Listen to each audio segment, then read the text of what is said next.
What a tree care customer can do to prepare for a natural disaster that may occur in their area. And our experience, Vermeer's experience with disaster response, would tell us that some of the things that are very important is to, first of all, look at your own company and how you would protect your own assets.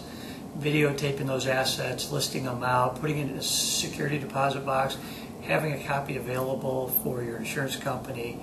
That way, in the event something happens, you and your employees are covered and your business can continue. But the other is to make adequate preparations with local officials. Whenever there's a disaster, it's always local, and so there's an emergency response planning coordinator that'll happen to coordinate the activities. Find out who that person is in your county.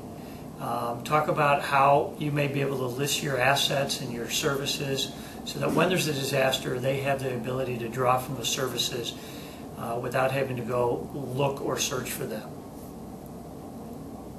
And looking at what role Vermeer plays in disaster response, part of the Vermeer family and Vermeer philosophy is to try to involve using our products and our resources to be able to give back to communities. And so when there's a disaster, our heart goes out for those kinds of people, and in the process, we have a disaster response plan. So within 500 miles of Vermeer, or sometimes further like Katrina, we will bring together response teams that we adequately train to go out and use some of our equipment to help to lessen the impact on people by removing, say, trees that are leaning on things or cutting up brush and grinding it.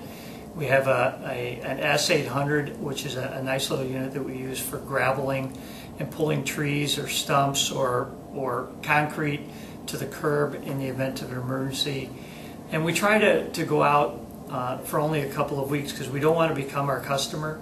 We want to just help our customer, help our dealers, help the employees in the community where our customers may work. So after a couple of weeks, we typically will not work in a community because we know that intrudes on our livelihood of our customers.